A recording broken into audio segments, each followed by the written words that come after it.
So we're back with our retro review for The Wire Season 2. Let's get into it. Ain't it obvious? I just got the check for depositing. $750 for the sound wave to get it processed. Won't stop till that shit weighing down my pockets. My main thing's to my main thing. She a blossom. When she ease the pain with the brain, she a doctor. She open up anything thicker than the plot gets. Swear that shit is awesome. Sight for the optics. Young nigga on top. Nike's all I'm rocking, so that all they see is checks from where the head to where the socks fit. No logo on the bifocal, flicking old roach tips. Won't even show my face until all the shows book. Need the cash in advance, leave them all social. I'm the guy they chosen. Rise up like the rose and put them on a poster. All the way up in the sky where the stars posted. Sip it on that rose, I put it down on coasters. Stack francs from the waves till I own the ocean. More praises for the sayings, let it all soak in. They like, hey, that shit is flame, bitch, I know I rode it. Going tight. Welcome back to my channel. This is EBBIE with EBBIE Reviews, and this is going to be my retro review for The Wire Season 2, Episode 2.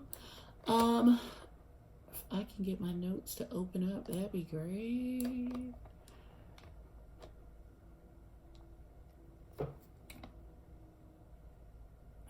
I don't know why I gotta do all of this.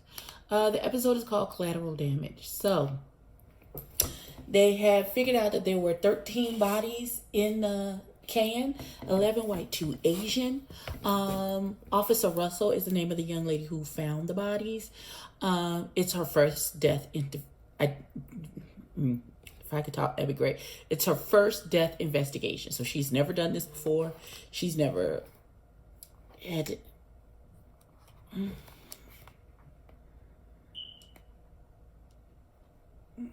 Let's see. I'm sorry.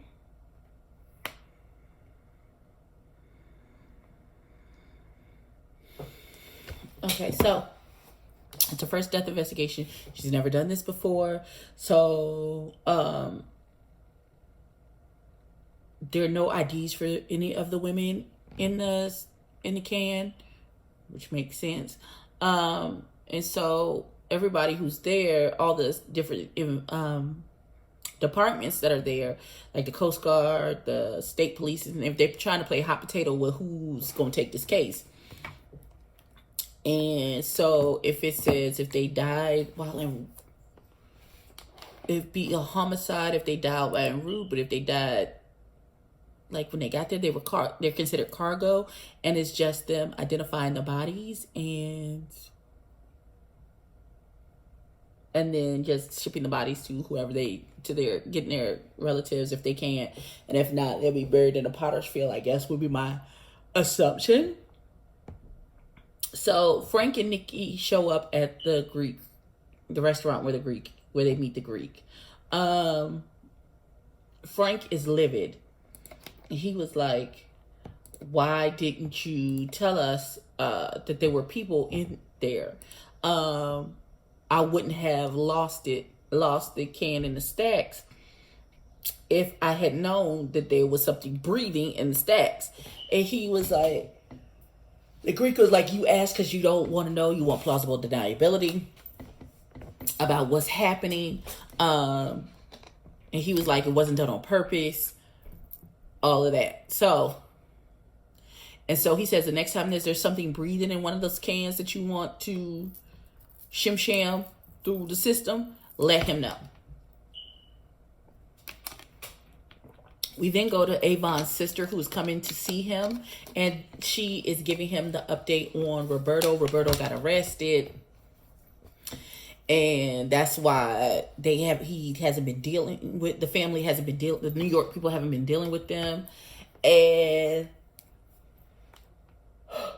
he's like, his people think that the fact that you only got 7 years for this big drug case means that you've been snitching, and that's why they don't really want to deal with us and getting us our dope, even though we've paid for it.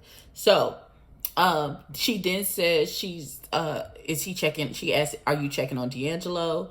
You know, he's eating this 20-year charge for the family. You got to make sure that you checking on him, make sure that he's good. You already know his baby mama is not bringing the baby by to see him.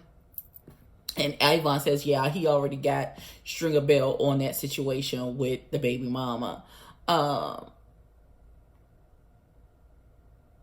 Bunk and McNulty are eating crabs in the interview room. McNulty says it took him 3 hours to get all those reports together to stick them with that case of the floating dead body. And Bunk is asking about Omar, and McNulty seems to be pointedly ignoring any and everything that he has to say in regards to Omar.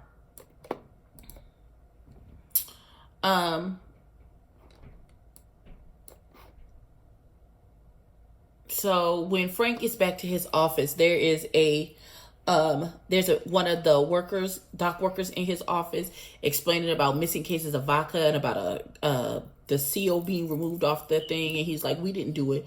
He was like, those people on the boat have broken into the thing and stole something. He's like, we may have taken a couple cases, maybe 4 cases. No, when they took damn near the whole thing.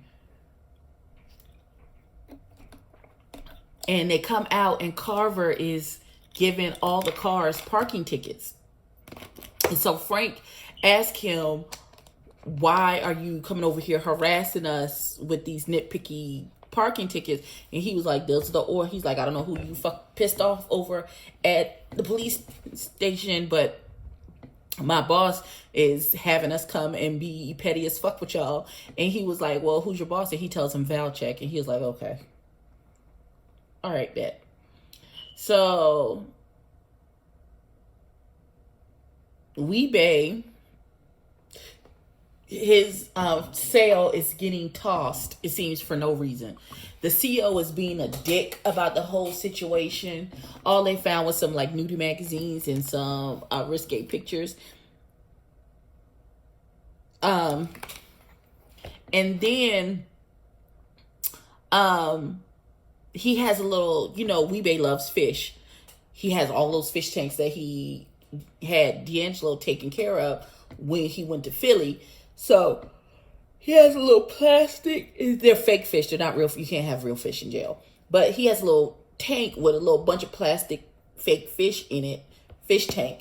So the guy dumps that onto the ground. He's like, why would you have... Like, it was a whole thing. Like, he's being a complete asshole for no reason. So Valchek comes to see Frank, and he's mad about that fucking window. And he wants it to be a cop window, tribute to the cops. He done raised all this money. He wants his window. I don't know what he is expecting Frank to do. I don't know what he's expecting Frank to do about the window. The priest has already said the window is what it's going to be. We've already put it in. So they're not going to replace it after they just got a brand new window. That doesn't even make any sense. But Valchek clearly doesn't. He's very caring to all of this whole situation. He wants what he wants, and that's just what it is. But Frank is not the 1, the 2, the 3, or the 4 for the bullshit and reads the dust balls out of Valchek. Listen, when I said he went in on Valchek about how you was a punk in high school, that's why you went and became a cop. You ain't shit. And that's just what it is. My sister told you with your little dick, you wasn't shit back then, and you still ain't shit now. I said, oh, not the little dick, Jesus. Not your sister told you. Oh, God. Oh, no. Now, McNulty, because he's McNulty and he can't help himself. He just can't leave well enough alone. He goes to where the cans are, where the dead girls were. And they come to the conclusion that the dead girl that they found in the water was once in the can as well.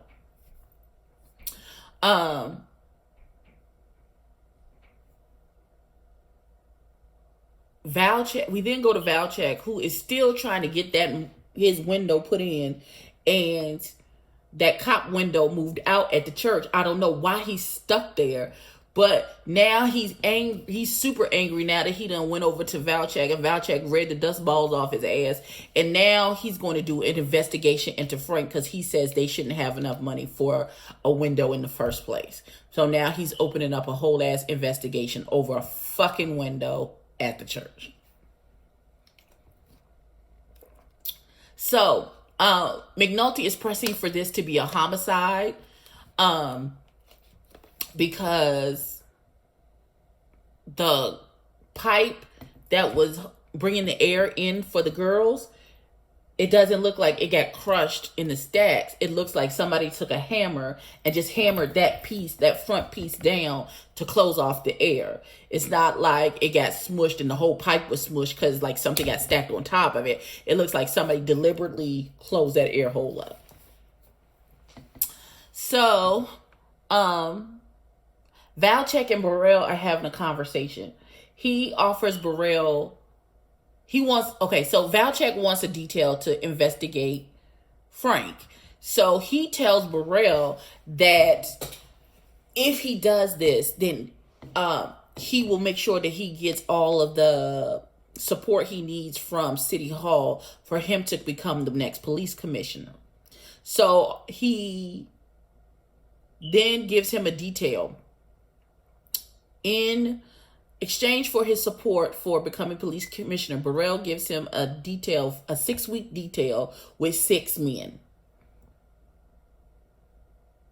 And Major Rawls will be the person who picks them in. So we then see Daniels and his wife talk, and she was like, well, this is what it is now, it's done. You can't pull it back in, you can't redo it. It is what it is. You stuck in evidence. You're not gonna be able to move up the ladder, you're not gonna be able to do anything. And so she was like, I tried to tell you, and he was like, you're right. So he's gonna put his papers in, he's going to retire. Now the dock workers are in the bar drinking for breakfast. They having shots for breakfast. What? So Ziggy pulls Nikki to the side and says he's got a play with some dope. And Nikki says, fuck that, and goes on to work. Upon arriving to work, right before they get to the parking lot, there is a DWI check. Why are they doing a DWI check at 8 o'clock in the morning? Because Valchek knows how the dock workers be drunk all the time, so he's sure to fuck they shit up. So, we then see the state police are in Rawls' office, and they're trying to get him to take the homicides for the dead girls, because he's like, we are not equipped to handle this. We are not equipped to investigate this. We need y'all to take this. And Rawls was like, I don't give a fuck what y'all need. I have a 51% clearance rate. I'm not fucking up my clearance rate for you motherfuckers. And I'm not doing it. So we then go to Weebay. Weebay goes to see Avon. How does Avon have Kentucky Fried Chicken? Apparently one of the COs is bringing him in chicken. So we find out that the CO that's being a dick to Weebay and giving him so much trouble is because Weebay killed his little cousin. That's the beginning and end of it. And he's pissed, and he gonna shit on Weebay whenever he get a chance. And so Avon said, what's his name? He gets his name, and he's like, all right, well, I'll handle it. So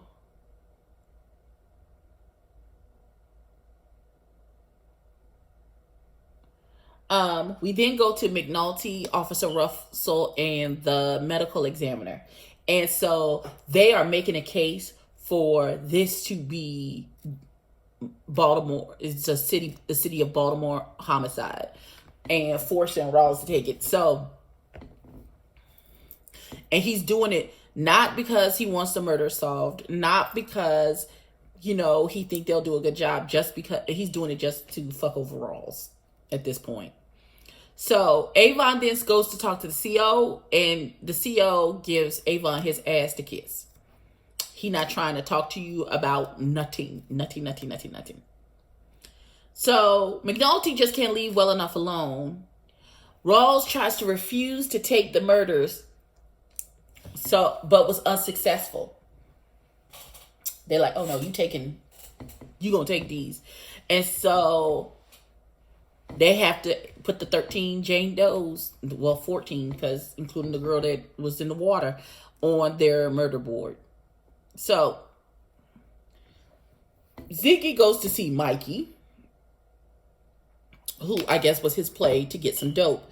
So Mikey says to him, yo, get the fuck out of here. I'm not giving you shit. I've given you a package twice and you fucked the package up both times. I'm not giving, if you don't have money to pay for the package up front, I'm not fucking with you. I'm not giving you shit. And so Ziggy gets mad and he storms off. So Stringer comes to the prison to see Avon. He puts Stringer on the CO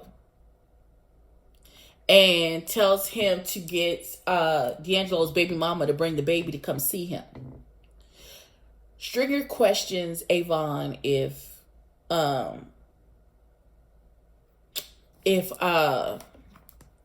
what's his name? If D'Angelo is all right, is he good? And he was like, yeah, he's fine. He's like, he's not out of touch or no bullshit. He was like, no, he's not. And he was like, he's sure? And he was like, yes, because that's family. And family is going to hold us down.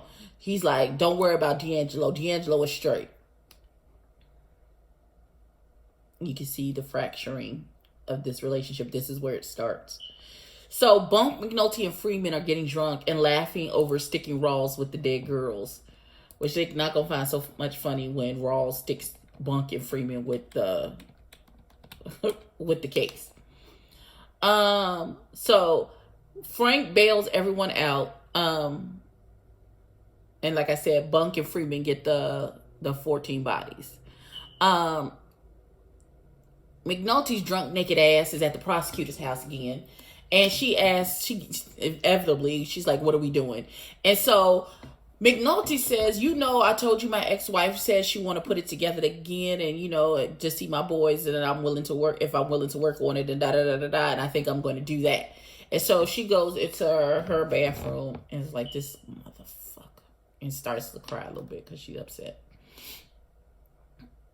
So one of the dock workers, since this is now an out-and-out war between the dock workers and the cops, sneaks onto the, I guess wherever the police parking lot is, where they keep their surveillance vans and stuff. He steals the surveillance van just as casually right out of the police lot. And there are cops walking towards the van as he's leaving, and he just waves at them and they wave at him and he drives the fuck off. But I don't think anybody would be aware or think that someone would come onto the police property and steal a surveillance van. That just isn't, that wouldn't normally come to somebody. So Valchek need detail with Frank as the target and the dog people, with Frank as the target, Presby and a bunch of other not do nothing cops, and they talk about who signing the overtime sheets. Okay. So the dock people put the van in one of the cans and put it on a boat and take a picture of it with stickers on it.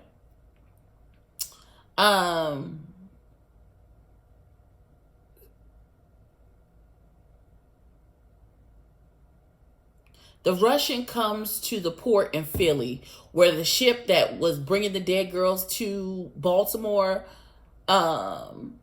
is being held by the Coast Guard for Freeman, Bunk, and Officer Russell. So, so this man who's on the boat realizes this is a problem. They're probably coming to see him because he knows what's happening. So he grabs some of his stuff and he get off the ship.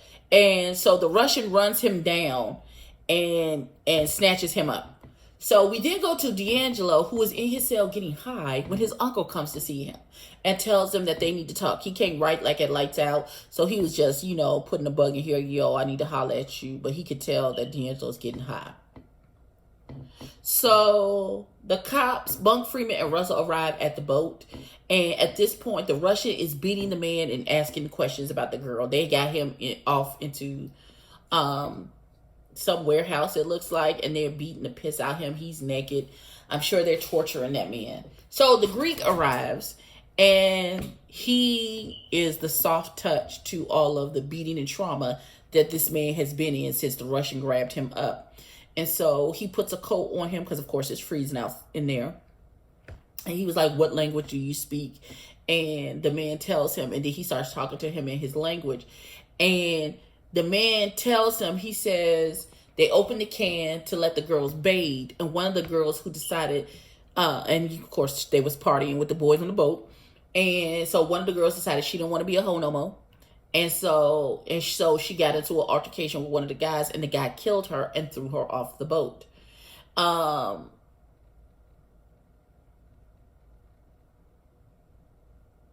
And listen, they then closed up the air hole, put them girls back in the bed and closed up the air hole to kill the rest of them, because all of them saw him kill that girl. So then once he gives out all of that information, the Russian comes from behind him and slits his throat. And then as the Greek man is leaving, he says, leave him with no fingerprints or face so they can't identify him and figure out what's going on. And that's how the episode ended. First of all, can I just say the Greek is more ruthless than any of these little hopper drug boys are. He was nice to that man. He covered him up. He made him give him a semblance of hope just so he could talk, and then had his throat slit. And then said, take his fingers in his face. His fingers and his motherfucking face. Y'all. People be like, this is not a good season. This is a good damn season. Girls in a Can is a good damn season. So, please, like, comment, and subscribe. Tell a friend to tell a friend. And I will catch you in the next one. Peace.